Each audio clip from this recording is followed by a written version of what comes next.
Ya, pemirsa, pemerintah menyatakan kuota jemaah haji Indonesia tahun 2024 mencetak sejarah di sepanjang perjalanan ibadah haji. Jumlah total jemaah haji pada tahun ini mencapai 241.000 jemaah atau bertambah sekitar 12.000 jemaah dibandingkan dengan tahun sebelumnya. Kementerian Agama menyebutkan kuota jemaah haji Indonesia tahun 2024 ini mencetak sejarah baru selama penyelenggaraan ibadah haji di tanah air. Hal ini terkait dengan jumlah kuota haji yang diberikan oleh pemerintah Arab Saudi tahun ini, yang mencapai 241.000 jemaah haji.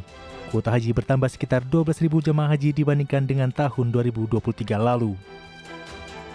Tahun 2024 ini Indonesia mendapat kuota tambahan sebesar 20.000 jemaah, di mana sebanyak 10.000 kuota tambahan diperuntukkan bagi jemaah haji reguler, sedangkan sisanya untuk jemaah haji khusus. Sehingga total jemaah haji Indonesia tahun ini mencapai 241.000 orang, yang dibagi menjadi jamaah haji reguler 213.320 jamaah dan jamaah haji khusus 27.680 jamaah. Adapun jamaah haji reguler akan dibagi menjadi 554 kelompok terbang atau kloter dan akan diberangkatkan dari 13 bandara yang berasal dari 14 embarkasi. Kloter pertama jamaah haji Indonesia dijadwalkan akan berangkat ke Arab Saudi pada tanggal 12 Mei 2024 mendatang. Dari Jakarta, Tim Liputan IDX Channel. Ya, pemirsa, untuk membahas tema kita kali ini, kuota haji 2024 terbanyak sepanjang sejarah, sudah tersambung melalui Zoom bersama dengan Bapak Farid Aljawi, Sekretaris Jenderal Dewan Pengurus Pusat Asosiasi Muslim Penyelenggara Haji dan Umroh Republik Indonesia. Ya, halo, selamat pagi Pak Farid. Assalamualaikum. Selamat pagi Mas Pras. Assalamualaikum warahmatullahi wabarakatuh. Waalaikumsalam warahmatullahi wabarakatuh. Pak Farid, salam sehat Pak Farid. Salam sehat juga Mas Pras. Alhamdulillah, terima kasih banyak atas waktu yang disempatkan. Tadi sudah disampaikan begitu Kementerian Agama menyatakan kuota haji tahun ini terbanyak di sepanjang sejarah dari kegiatan kita melakukan perjalanan ataupun penyelenggaraan ibadah haji. Apakah memang sudah sesuai nih dengan harapan pelaku perjalanan ibadah haji di tanah air? Iya. Pertama kami mengucapkan terima kasih kepada pemerintah, dalam hal ini adalah Presiden Joko Widodo yang langsung berkomunikasi langsung dengan MBS sehingga kuota sebanyak 20.000 tambahan ini bisa terrealisasi. Karena beberapa tahun kita minta kuota tambahan ini tidak terrealisasi dan luar biasa tambahannya mencapai 20.000. Artinya dari 221.000 menjadi 241.000 ya. Dan ini sekaligus juga bisa mengurangi antrian pelaksanaan jamaah haji yang begitu panjang. Ya, diperkirakan haji khusus antriannya bisa turun 1 tahun atau 1,5 tahun, begitu pula reguler. Ya. Mudah-mudahan kuota yang 20.000 ini menjadi kuota yang ditetapkan oleh pemerintah Arab Saudi kepada Indonesia. Jadi tahun depan tidak 221.000 lagi, tapi kuota nasional 241.000. Nah, kalau kita lihat dengan penambahan jumlah kuota yang terbanyak sepanjang sejarah ini, apakah justru ini akan menjadi tantangan baru bagi penyelenggara haji, mengingatkan jumlahnya akan lebih masif lagi? Betul, menimbulkan tantangan baru tentu iya ya. Karena ini hadir tambahan kuota ini bukan terencana dadakan. Dan tahun ini adalah tahun pertama kali ujian bagi penyelenggara haji reguler dan haji khusus. Karena tahun ini adalah tahun kedua pelaksanaan haji di Arab Saudi menjadi swasta, tidak dilayani lagi oleh muasasah atau sekarang menjadi syarikah. Sehingga pelayanan ini pelayanan yang perlu dicocokkan. Tahun ini juga pemerintah Arab Saudi memperlakukan sistem user yang sejumlah 1.500 orang per penyelenggara untuk haji khusus. Nah, ini juga tantangan baru di tengah tambahnya kuota sekitar 10.000. Pemerintah sudah menetapkan tambahan kuota untuk haji khusus sebanyak 10.000 jamaah. Dan haji reguler 10.000 jamaah. Kenapa haji reguler tidak begitu banyak? Karena persiapan haji reguler lebih panjang daripada persiapan haji khusus. karena harus dikonfirmasi dulu, harus berkoordinasi dengan BPKH, berapa uang yang dikeluarkan, sedangkan anggaran itu sudah ditetapkan setiap tahunnya di 221.000 gitu. Nah itu dia, apakah akhirnya pemerintah kemudian penyelenggara ibadah haji juga perlu akhirnya juga merumuskan skema baru nih untuk pelaksanaan haji tahun ini terkait dengan tata laksananya di lapangan selama musim haji? Ya, tentu untuk skema baru tidak bisa diterapkan tahun ini. Ya, kita terapkan tahun depan. Tadi saya katakan kalau pemerintah Arab Saudi menetapkan 241.000, maka pemerintah Indonesia juga harus mempersiapkan. Barangkali ada tambahan lagi 20.000, ya, menjadi 261.000. Nah, skemanya disiapkan dari sekarang. Ya, memang PR yang terpenting adalah di Mina, karena kapasitas Mina ini ya tidak akan bertambah, hanya segitu-segitu saja. Kalau Arafah mungkin bisa luas, ya, sehingga tidak ada masalah untuk penambahan kuota tersebut. Tapi kapasitas Mina ini yang menjadi PR kita bersama. Karena di Mina jumlah harinya juga banyak, antara tanggal 10 sampai dengan 13 Dzulhijjah, gitu. Nah bagaimana dengan kelompok terbang, kloter, dan juga embarkasi dengan adanya penambahan tadi 20.000 kuota ini kan tidak sedikit nih. Pak Farid, tentu kan perlu ada treatment khusus juga dari embarkasinya, kemudian juga jumlah kloter mungkin yang akan diberangkatkan. Kalau untuk kelompok terbang, tentu ini sudah disiapkan oleh pemerintah, ya, karena itu terbagi di seluruh embarkasi di seluruh Indonesia. Ya. Dan kuota ini dibagi dua, yang 20.000, 10.000 di haji khusus, 10.000 di haji reguler. Nah, haji khusus juga sudah menyerap maksimal, ya, yang 10.000 itu. Dan kita sudah petakan juga dengan penerbangan, ya, dalam hal ini airline, kita petakan juga dengan hotel-hotel untuk menampung ya tambahan haji khusus ini, dan juga untuk penempatan di Arafah Mina. Ya, kemarin juga kita sudah berkoordinasi dengan kantor urusan haji di Arab Saudi dan syarikah-syarikah yang melayani Indonesia. Ya, salah satunya adalah Masyarik, ya, Duyuful Bait dan Rawaf Mina, untuk bisa ya memanage tambahan haji khusus yang 10.000 dengan tempat sesuai dengan permintaan pemerintah Indonesia, begitu. Nah sistem pengawasan kemudian pendampingan bagi jemaah haji sendiri bagaimana? Apakah juga akan ditambah lagi jumlah petugas? Kemudian bagaimana dengan jemaah haji lansia juga dan berkebutuhan khusus begitu nantinya? Nah, terkait dengan petugas, ya itu memang menjadi concern kita bersama. Ya, harapannya kuota tambahan ini adalah kuota murni untuk jamaah.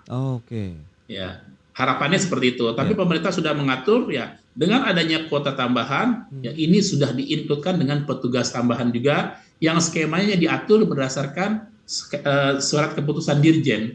Ya, seperti di haji khusus, ya, di haji khusus per 45 kita dapat 3 petugas, per 90 kita dapat 6 petugas. Nah, ini sudah diatur sedemikian rupa sehingga kuota tambahan terserap, petugasnya juga bisa diserap begitu. Begitu pula di haji reguler. Tentu kalau kuota tambahan terus mereka dimaksimalkan untuk jamaah, sedangkan petugas tidak bisa masuk, ini menjadi PR tersendiri yang nanti mengakibatkan penurunan pelayanan saat pelaksanaan ibadah haji tersebut. Itu dia. Dari sisi untuk penambahan jumlah kuota tadi 20.000-an begitu kan, di mana dari totalnya kan ada 213.320 jemaah reguler, kemudian yang 27.680-nya adalah jemaah haji khusus. Nah ini apakah akhirnya menjadi berkah tersendiri juga nih buat penyelenggara ibadah ini haji? Menjadi berkah tersendiri ya bagi semua pihak yang mereka nunggunya harusnya lebih lama. Nah, jadi yang namanya haji itu panggilan, ya, walaupun dia sekarang daftar sehat, nanti pada saatnya dia daftar tidak sehat, sehingga mereka tidak bisa melaksanakan kaitannya ada bab istitoah kesehatan. Nah ini juga tidak bisa. Tapi bagi teman-teman yang memang sebenarnya tahun sini belum berangkat, ya, berangkatnya masih 2 tahun lagi. Nah, karena ada kuota tambahan, otomatis secara sistem first come first serve dia masuk di tahun ini. Ini menjadi keberkahan bagi mereka semua yang tidak perlu menunggu 2 tahun lagi atau 3 tahun lagi ke depan, baik di haji reguler maupun di haji khusus. Bagi perusahaan sendiri untuk penyelenggara ibadah hajinya, Pak Farid? Nah ya ini juga tentu bagi penyelenggara ibadah haji khusus menjadi keberkahan, karena tadi saya katakan mereka harusnya antrinya 7-8 tahun, sekarang 5 tahun. Bahkan yang mereka sudah siap di atas 2 tahun, ya, di atas 2 tahun mereka juga bisa masuk. Karena pemerintah membatasi minimal setorannya 2 tahun. Setelah 2 tahun ketika memang kuotanya ada dan siap berangkat haji tahun ini, maka pemerintah mempersilahkan untuk bisa berangkat tahun ini mengikuti skema yang ada. Oke, dan untuk skema keberangkatan ini apakah sudah tersistematis begitu atau benar-benar akhirnya dimanfaatkan juga nih untuk bagi Ampuri ya menjaring lagi calon jemaah haji khusus baru begitu karena kan kuotanya bertambah nih. Kalau jamaah haji baru saya rasa tidak ada karena ini sistemnya adalah first come first serve. Oke. Ya, mereka yang daftar lebih awal tentu mereka yang masuk lebih awal. Nah, tapi ketika mereka tidak bisa masuk mungkin dimanfaatkan oleh mereka yang memang sudah mempunyai kesiapan, ya, dinyatakan mempunyai kesiapan untuk berangkat ibadah haji tahun ini. Tadi saya katakan harusnya first come first serve yang 8 tahun turun jadi 7 tahun, 7 tahun turun menjadi 5 tahun. Loh, ini baru 2 tahun sudah bisa berangkat, ya, karena Pak mereka siap berangkat tahun ini. Karena memang nggak gampang juga, di luar biayanya yang tinggi, ya, mereka juga harus melalui istitoah kesehatan yang sudah ditetapkan oleh pemerintah. Kenapa istitoah kesehatan menjadi penting? Ya, karena banyak orang yang berangkat haji, ya, ketika mereka sudah tahunnya, terus kondisi kesehatannya memburuk. Ketika mereka memburuk, di sana mereka tidak bisa melakukan apa-apa kecuali hanya ritual haji saja. Yang akhirnya begitu datang, yang teman-temannya bisa ke masjid, bisa ibadah, dia hanya di kamar. Dia hanya memberikan ritual wajib, dia hanya wukuf saja. Nanti begitu pulang, ikut pulang. Nah, ini akhirnya menambah beban dan mereka juga ibadahnya tidak maksimal. Maka perlu ditekankan untuk mereka yang siap berangkat tahun ini. Ya, siap dari segi istitoah finansial maupun istitoah kesehatan. Oke, itu dia beberapa persyaratan mungkin ya, karena memang dimajukan jadi harus ada persyaratan khusus juga yang dipenuhi ya. Baik, sejauh mana sih kesiapan dari Ampuri sendiri untuk menghadapi peningkatan jumlah calon jemaah haji tahun ini? Tahan dulu jawabannya Pak Farid, kita akan jeda sebentar. Dan pemirsa, kami masih akan segera kembali usai pariwara berikut ini.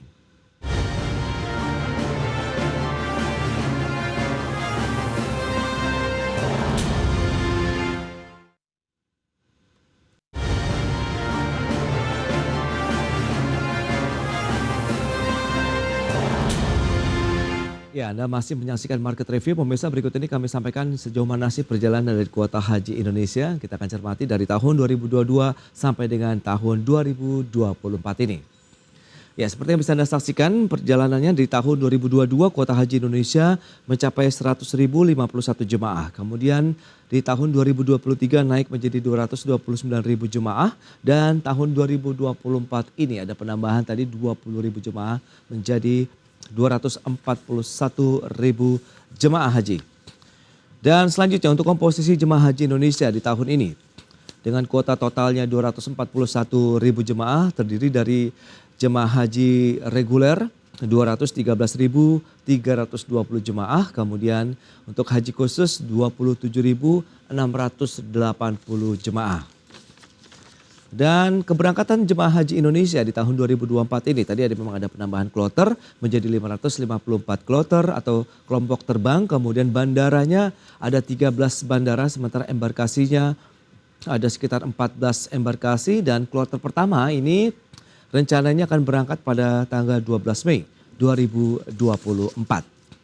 Kita akan lanjutkan kembali perbincangan bersama dengan Bapak Farid Aljawi, Sekjen DPP Ampuri. Ya, Pak Farid, kita akan lanjutkan kembali. Kalau kita lihat dari tren dari kuota haji Indonesia yang tadi sudah disampaikan, ini kan naik terus. Menurut Anda 241.000 yang terbanyak ataupun terbesar sepanjang sejarah penyelenggaraan ibadah haji di Indonesia ini akan menjadi tren begitu bahwa pertumbuhan akan terus meningkatkah atau bagaimana?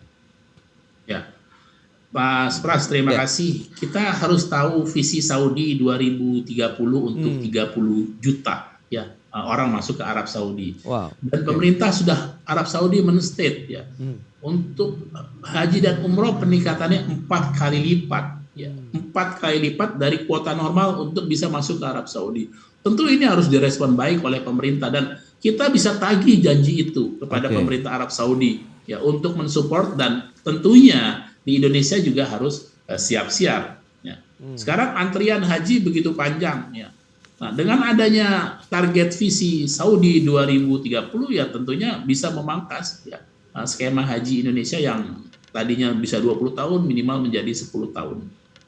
begitu. Iya ya. Kesiapan Ampuri sendiri bagaimana dong untuk melihat adanya Kalau peningkatan jumlah? kesiapan kita ya secara ini sudah kita siapkan ya. Anggota kami sudah kita edukasi tentang perubahan-perubahan yang terjadi ya di Arab Saudi. Perlu kita ketahui, kita tidak bisa ya mencegah ya, kebijakan apapun yang Arab Saudi berikan kepada semua negara-negara yang akan masuk ke negaranya. Oke. Tapi kita harus persiapan internal dalam negeri untuk semua orang yang keluar negeri dalam rangka menjalankan ibadah haji dan umroh. Nah, supaya apa? Supaya nanti yang keluar dari dalam negeri dengan visa haji dan umroh ini bisa tersentralize dengan baik, terkontrol dengan baik, ya kan? Di sana mendapatkan tempat yang layak dan juga dilayani sesuai dengan ketentuan. Hal ini pemerintah membuktikan insya Allah per tanggal 1 April besok. Ya. Pemerintah membuka layanan khusus ya terminal untuk haji dan umroh di terminal 2F, ya gate 6. Jadi haji dan umroh semuanya di centralize di situ, ya. Baik layanannya, masjidnya, saya kemarin waktu survei sudah disiapkan semua oleh Angkasa Pura II, ya, sehingga bisa terkontrol. Terus yang kedua, Saudi juga memperbaiki layanan demi melayani jamaah haji dengan mengadakan fast track, yaitu imigrasi Saudi datang ke Indonesia, ya, ke embarkasi yang memang sudah disepakati bersama. Sehingga imigrasinya dua, begitu imigrasi Indonesia selesai, langsung imigrasi Saudi, dan ketika mereka mendarat di Jeddah atau di Madinah, mereka langsung masuk ke hotel, tidak melalui imigrasi lagi. Oke. Karena apa? Kadang-kadang orang terbang 9 jam, 10 jam, turun di Jeddah atau di Madinah, antri imigrasi lelah. Betul, iya. Begitu. Jadi ini benar-benar bisa memangkas waktu ya? Memangkas waktu. Ini juga upaya pemerintah dalam rangka melayani masyarakat. Kalau jumlah banyak, antrian makin panjang. Ya, jumlah banyak, yang harus dilayani juga banyak. Ya tentu makanan juga harus lebih banyak. Ini juga saya lihat kemarin ngobrol-ngobrol, pemerintah juga sudah mengantisipasi berbagai hal ya, terkait dengan penambahan kuota begitu. Baik, jadi sudah dipastikan ya semua pihak siap lah ya dengan adanya kuota tambahan haji yang sudah diberikan oleh pemerintah Arab Saudi. Nah lantas bagaimana kalau kita bicara mengenai tadi ada haji reguler, kemudian haji khusus. Nah ini haji mandiri dibandingkan dengan yang mengikuti KBIH atau kelompok haji. Kelompok bimbingan ibadah haji. Kelompok bimbingan ibadah haji itu bagaimana sih Pak? Jadi kelompok bimbingan ibadah haji sekarang berubah menjadi KBIHU, kelompok bimbingan ibadah haji dan umroh. Oke. Nah, mereka mendaftar melalui KBIH dan didaftarkan ke kanwil Kemenak setempat. Ya, setelah mereka mendapatkan porsi, bimbingannya dikelola oleh kelompok bimbingan haji dan umroh tersebut dengan tambahan biaya minimal yang ditetapkan oleh pemerintah. Nah, nanti di sana pelaksanaannya oleh pemerintah, bimbingannya ya selama di Tanah Suci dan di Indonesia oleh kelompok bimbingan ibadah haji tersebut. Oke, jadi memang skemanya berbeda begitu yang langsung di bawah kelompok bimbingan ibadah haji tadi? Ya, semuanya melalui kelompok bimbingan ibadah haji jamaah. Tapi ketika mereka tidak ada kelompok bimbingan ibadah haji, maka kanwil atau kandepa itu sudah menyiapkan juga untuk layanan kelompok bimbingan ibadah haji yang diselenggarakan oleh pemerintah. Kadang kan ada kelompok-kelompok ya saya pengennya sama ustadz ini, saya pengennya sama ustadz ini, ya kan saya pengennya di kelompok bimbingan ibadah haji ini. Haknya masyarakat, yang penting daftarnya melalui pemerintah begitu. Tapi tidak ada perbedaankah di antaranya begitu memang tidak harus melalui? Tidak ada, semua sama. Oke. Nah, bagaimana dengan biaya perjalanan ibadah haji tahun ini nih, Pak Farid? Mungkin bisa disampaikan juga kepada pemirsa, apakah ada penyesuaian yang memang kita sudah sesuaikan begitu, ada tambahan di sana atau bagaimana? Kalau biaya haji kan sudah ditetapkan ya. Kuota dulu ditetapkan tambahan, biaya haji sudah ditetapkan. Saya rasa sekarang sudah tidak menjadi isu, ya, sudah tidak menjadi isu. Bagi kami sebagai penyelenggara dan masyarakat tentunya, kalau memang itu sudah menjadi kewajiban, ya kan, memang sudah menjadi kewajiban untuk biaya yang ditetapkan oleh pemerintah. Saya rasa memang harus bab istitoanya di situ, gitu loh. Nah, subsidi ya memang tentu ada ya, subsidi tentu ada, cuman subsidinya juga memang disesuaikan oleh pemerintah. Dan kemungkinan subsidi makin ke sini mungkin makin mengecil karena memang biaya haji itu di beberapa negara nilainya mungkin hampir sama untuk penyelenggaraan haji yang reguler, kecuali yang khusus begitu. Nah, kondisi dari wilayah di Arab Saudi sendiri, di Mekah, Madinah begitu, nanti pada saat ibadah haji mungkin bisa disampaikan apa saja sih yang perlu disiapkan baik secara mental, fisik dan lain-lain begitu, Pak Farid? Nah, kembali lagi saya sering katakan bahwasannya ibadah haji ini adalah ibadah fisik. Tentu adalah nomor satu kesehatan. Ya, ketika mereka sudah tahu tahun depan mereka porsinya masuk, kesehatannya harus disiapkan dari sekarang. Karena mempersiapkan kesehatan tidak bisa secepat kilat, ya kan? Tidak bisa secepat kilat. Maka ini juga mungkin tahapan yang perlu dikaji lagi oleh pemerintah. Boleh kasih tahu tahun depan yang keluar kira-kira namanya A, B, C, D. Sehingga mereka sudah punya harapan, saya tahun depan saya siapkan kesehatan dari sekarang. Nah, kalau mempersiapkan kesehatan ketika dia diumumkan itu biasanya usianya paling 6 bulan. Atau 7 bulan sebelum berangkat. Sedangkan pemulihan kesehatan ini perlu waktu. Nah, apalagi pemerintah sekarang menetapkan bab istitoah.